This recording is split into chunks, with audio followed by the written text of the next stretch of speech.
Out of Left Field is brought to you in part by Coordinated Health Hazleton Campus. Better together. Welcome to another exciting edition of Out of Left Field, and thank you so much for watching on SSP TV and SSPTV.com. Hazleton Area High School senior track and field athlete Emily Malone can probably fill a room with trophies and medals, and she'll have the chance to add to that impressive collection when she runs in college for the United States Military Academy at West Point. But one of her biggest victories happened across the street from the Hazleton area track, inside the school district administration building. My favorite quote is, "Dreams are just dreams until you do something about it," you know. With the Naval Academy, I got that letter my 10th grade year, you know. I was really serious and looking at it, and I was like, well, the Naval Academy, it's 7% acceptance rate. It's like, it's impossible, you know. I'm never gonna get in, you know. I'm an okay student, I'm a pretty good athlete, but you know, what are the chances? And really working hard made me realize that dreams do come true. You just have to work at them.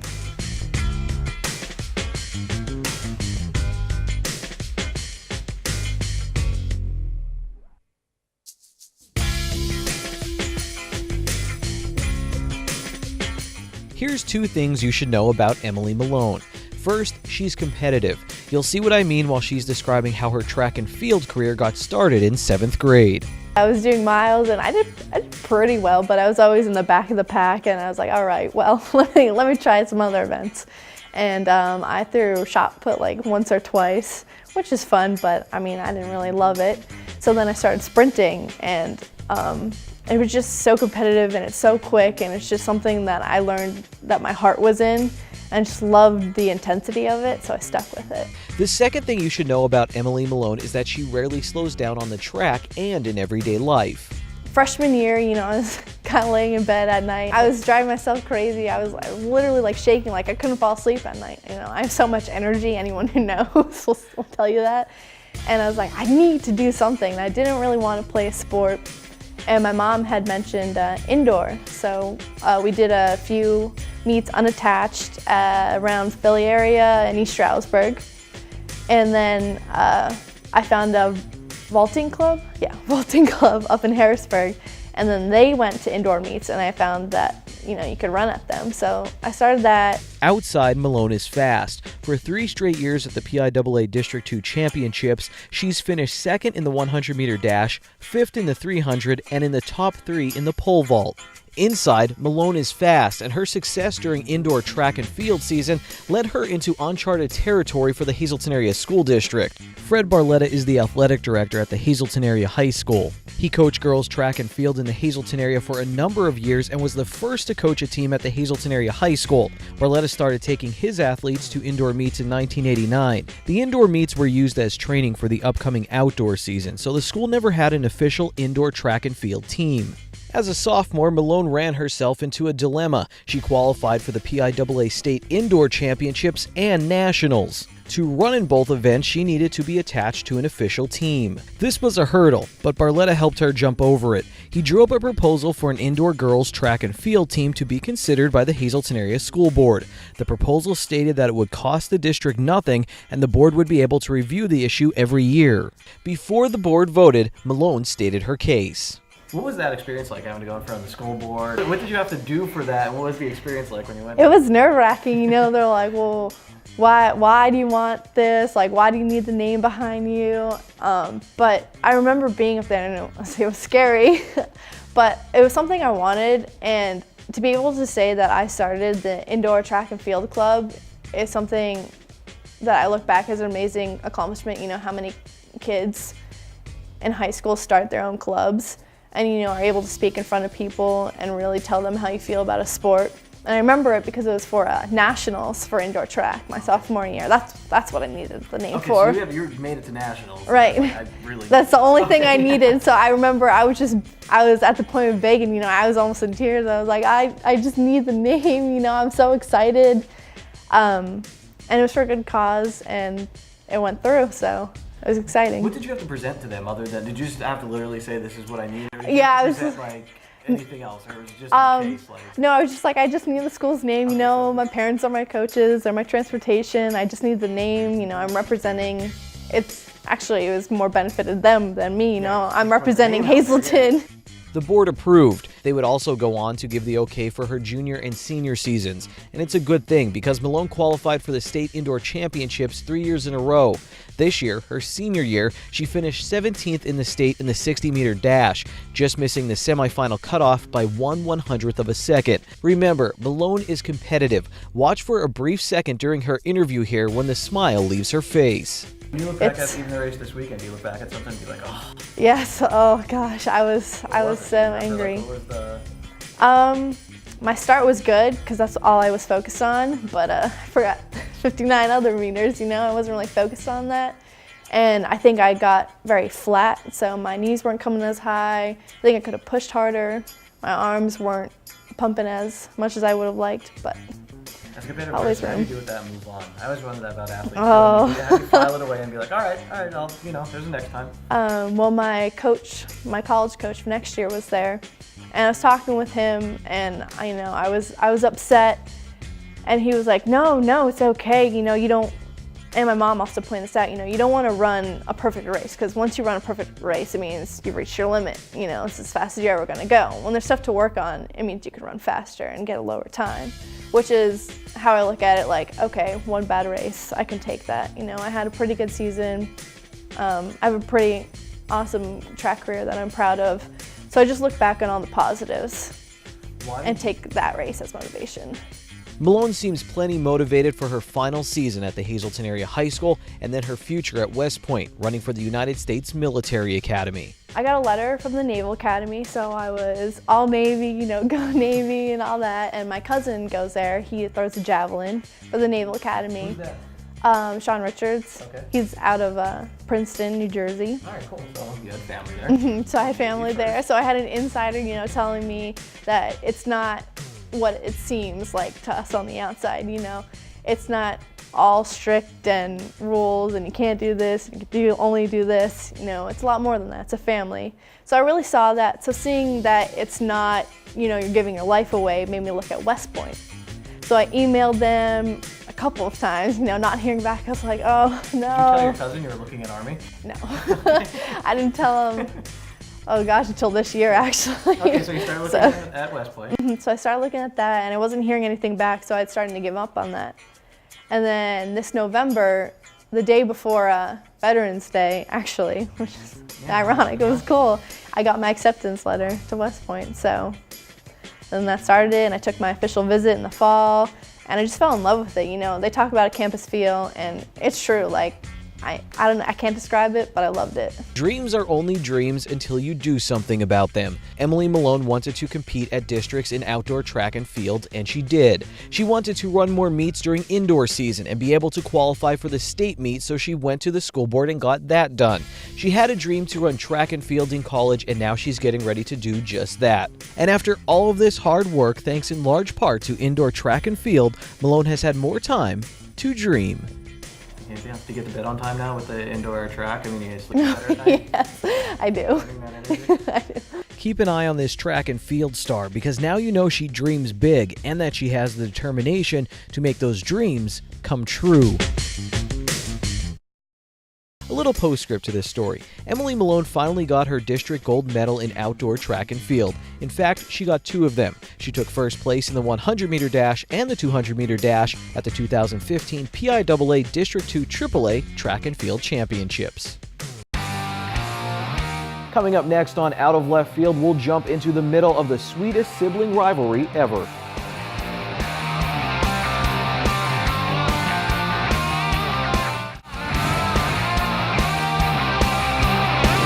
Out of Left Field is brought to you in part by Coordinated Health Hazleton Campus. Better together.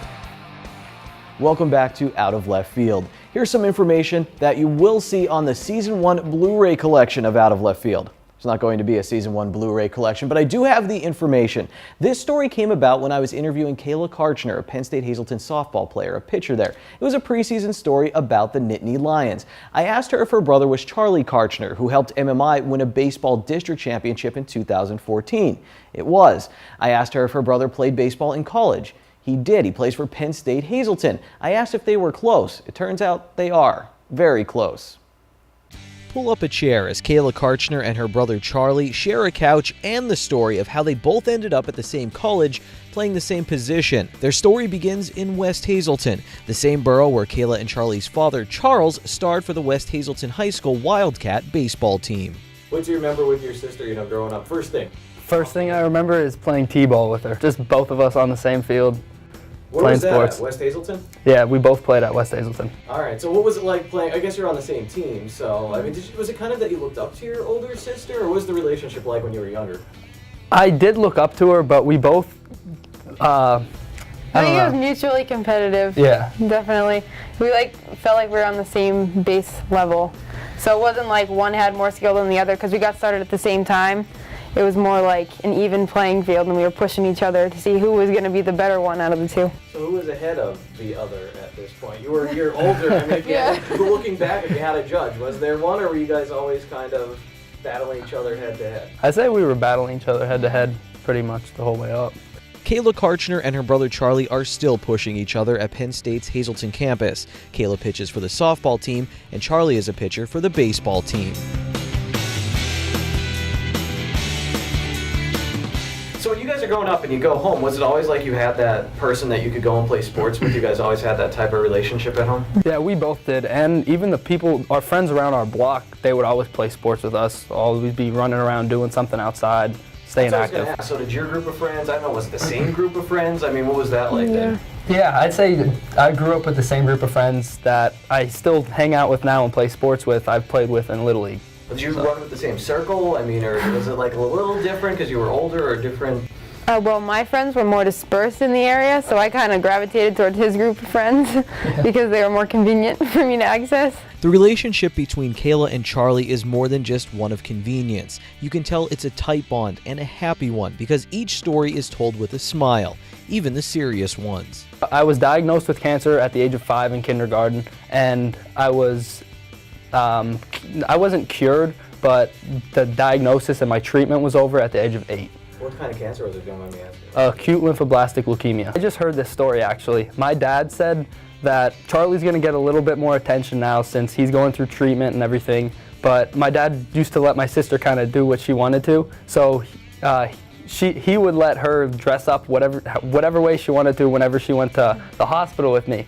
So she would come in like whatever color pants she wanted, big baggy shirts, some crazy hat on. I'd say it really didn't affect me in too many other ways because I'd always try to stay active. I didn't really know, I knew what was going on at that point, but I wouldn't let it bother myself. So I would try to make my parents feel better. Just whenever we'd go to the hospital, everything that would go on, I would know what was going on. But outside of the hospital, I tried not to bring that into our family life. How much did athletics maybe help you, or you think help you, even not think about it, or? I'd say athletics helped our family in general really? too. Yeah, both of us staying active. There was something other than athletics helping the family through this difficult time. At the age of 7, Charlie became a Thon child.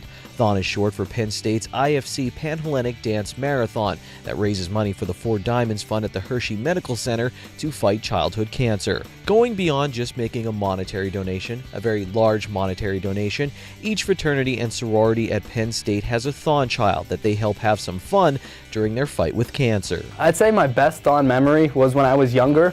Our sorority and fraternity actually gave me a super soaker with a backpack on, and they told me to go up to the president of Penn State, Maine, and squirt him with this squirt gun. So I remember distinctly doing that. And what was it like for you, your brother going through this, and you would go out to Penn State? I mean, what was your interaction like with Penn State? I'd say the same thing. It was really, when he was diagnosed and stuff, I never really saw any difference in him other than him being in the hospital and stuff. So me and him, we were just like my buddy. And even now when we go up to Penn State, we follow each other around. Kayla and Charlie stayed close even with hectic schedules in high school at MMI Preparatory School. Kayla played softball, volleyball, and basketball, and Charlie was involved with golf, basketball, and baseball. As you guys grew in talent, how did you motivate each other? And I'll start with you, Charlie. I mean, as you were, you saw your talent in basketball and in baseball. How was Kayla either pushing you or supporting you? Well, I knew that Kayla was a pretty good pitcher in softball, so I always wanted to try to be a little better than her. So I'd put the extra work in, and then I noticed that she would put the extra work in, and she would ask me to go over to the field and catch her while she's pitching. So we both help each other along the way. How was he like supporting you in high school? I mean, do you remember, going to the field like that and practicing with him? Was it just the two of you? Yeah, it was just the two of us. And what field were you guys going to? We would go to either the MMI fields, we'd go to the Hazleton field at the high school, because that's right down the street from my house, or we'd even go in my backyard, and he'd catch for me. Kayla's #1 choice for college was Penn State, and a major reason for that was Thawne. Penn State Hazleton wanted her to come and play softball. In February of 2013, on the day before Thawne, Kayla made her decision to attend Penn State Hazleton official. Over a year later, in the spring of 2014, Kayla and the Nittany Lions softball team qualified for the National United States Collegiate Athletic Association tournament. Right around that time, Charlie was the starting pitcher in the District 2 Single A championship game for MMI. Still keeping hectic schedules, they didn't get to catch a lot of each other's games in 2014, but Kayla was there when MMI won their first district championship in baseball. After graduating from MMI, Charlie joined his sister at Penn State Hazleton. The two are as busy as ever in college. Both are involved with Army ROTC at Penn State Hazleton. Kayla is studying psychology and is also involved with Thawne. Charlie is interested in general engineering and structural design and construction engineering technology, and he also plans to eventually join Thawne. Like a wild pitch, it's easy for life to get away from you at times, so it must be nice to have someone who's always ready to catch you if you fall. Like one of your favorite brother memories? Are these sports, not sports? I got this. Okay, so my favorite memory with Charlie in basketball actually would be the time when we were playing at West Hazleton, and he was taking the ball out on the side of the court, and I called for it, and as he's thrown it to me, very hard, might I add, some opponent on the other team slapped my hand down, and the ball nailed me in the face. Did anything happen after that, or you're just like, oh, well. It's just one of those brother-sister moments, yeah. What's one of your favorite memories with Kayla? Be it on the field, court, or? I'd say just watching you play, like watching her pitch and catching for her, just watching the ball. Over the years, her speed has increased, so like I've seen that, and pretty impressive. The Kartchners are locked in a lifelong pitcher's duel, and they couldn't be happier. Did you see other brothers and sisters who maybe fight or don't get along, and you're like, I just don't get this? Yeah, I think that we're a lot closer than a lot of other brothers and sisters. When Out of Left Field comes back, we'll head to the Hazleton One Community Center for opening night of the 2015 Major League Baseball season.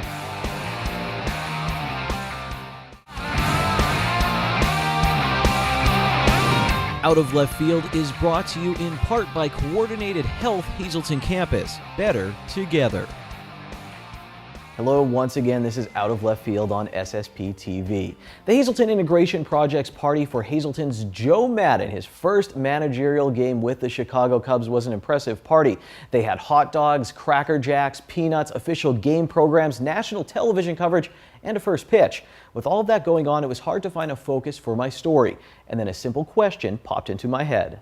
It's the night of Joe Maddon's first game as manager of the Chicago Cubs. The Hazleton One Community Center, home of the Hazleton Integration Project, is hosting a viewing party. ESPN is carrying the game, and they have a crew at the community center gathering video and interviews for a future story. There's a lot of excitement in the air, and it's easy to get swept up in it, even if you're a Yankees fan. Isaac Arias is from New York City. He's 17 years old and has called Hazleton home for 9 years. He says he'll root for the Cubs if they make it to the World Series, as long as they aren't up against the Yankees. How exciting is tonight? Opening night, Hazleton, ESPN's here. There's all this real Cubs stuff. This doesn't usually happen in Hazleton. Yeah, it's a new thing for me because I feel like Hazleton is like this nobody place, like nobody knows where this is. It's like you could go to Philly, you could go to Pittsburgh, but where's Hazleton? Do you think Joe helps put it on the? How much does Joe help you describe about Hazleton? He helps it a lot because he's famous and everybody knows who Joe Maddon is, and that helps people know what Hazleton is. Because outside, before I moved here, I didn't know what Hazleton was. And like, once I got here, I got used to it, and then I see Joe Maddon. He's basically like the face of Hazleton because nobody else has come out of Hazleton. Arias raises an interesting question. What is Hazleton? I bet we can find some answers at this celebration for Hazleton's own Joe Maddon.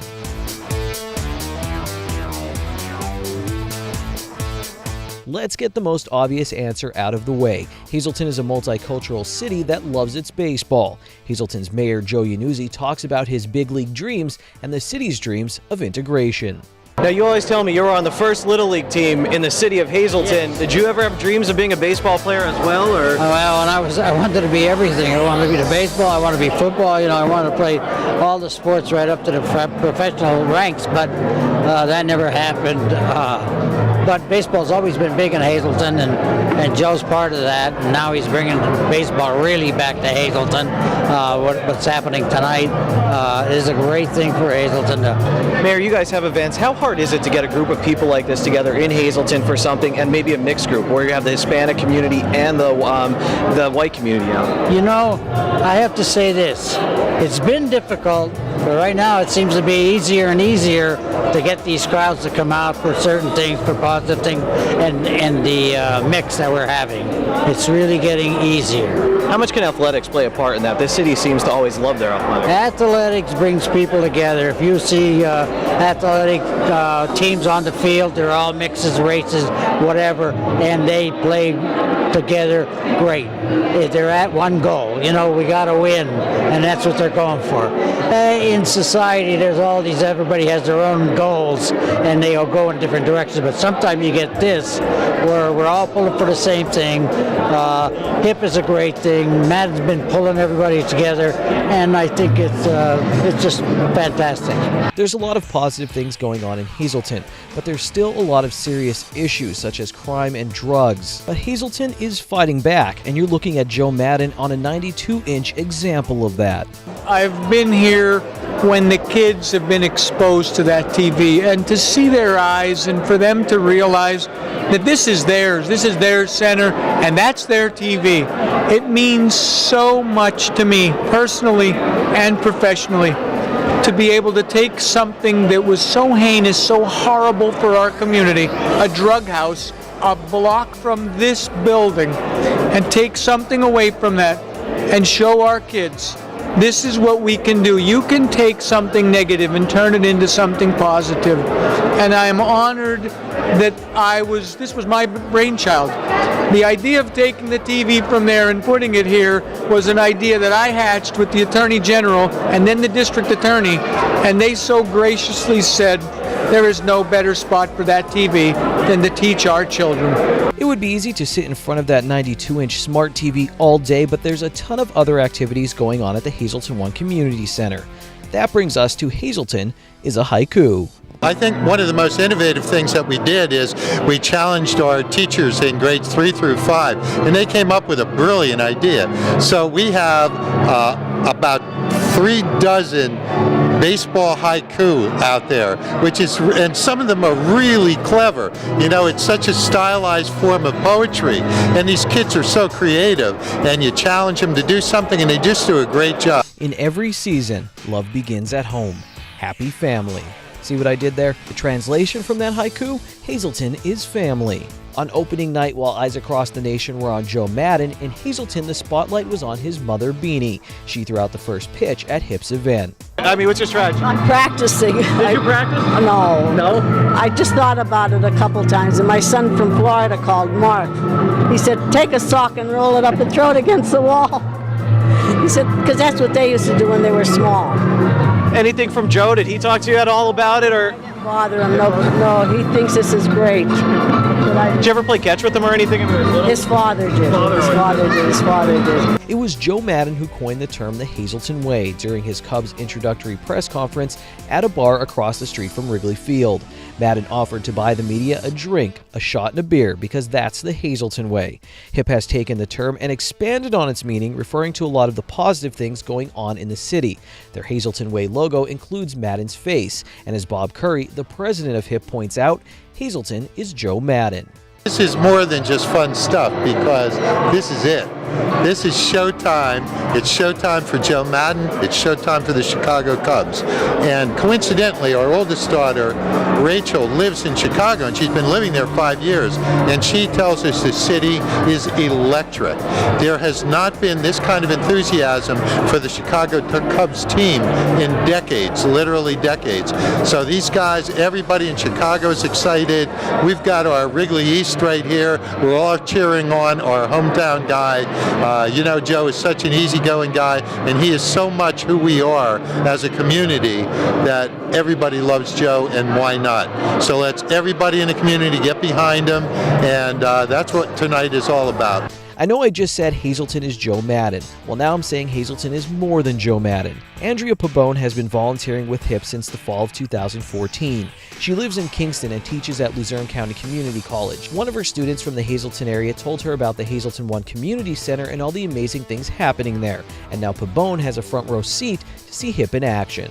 Pabone has met Joe Maddon and says he's phenomenal, but she also says that credit has to go to other members of the HIP staff who help run the day-to-day operations. People maybe who you're not going to see in this story as much who are doing, making this work on a day-to-day basis. On a day-to-day basis. And the other thing is, when you go into Hazleton today, the energy that's in the community, the vibrance of the community is absolutely phenomenal. It's truly an integrated community, and you feel that, you see that. As you walk around, you feel it and you see it. And I know this place has had a lot to do with that. On opening night of the 2015 baseball season, it was apparent that, in a way, Hazleton is Chicago. I think that Hazleton will fit right in with the Chicago Cubs fan because they are the win or lose, that's our team. They're not an arrogant type of fan. They're just extremely supportive, and they recognize that it's been a long road to the top, and we finally have light at the end of the tunnel. I look at the win flag, the W flag that the Cubs always fly, and you turn that flag upside down, and it's an M, and that M stands for Maddon. And there's no doubt in my mind Joe Maddon is going to turn Chicago and the Cubs around to win the World Series. Go Cubs. Go Cubs and go Hazleton. Both are underdogs right now, and who knows where they're going to end up. But there's a lot of good people trying to build success stories out of both of them. Remember, if you missed any of Season 1 of Out of Left Field, you can go to ssptv.com and get caught up. Next time on Out of Left Field, we'll learn how to throw a javelin. That and much more on the next Out of Left Field. Take it easy, everyone.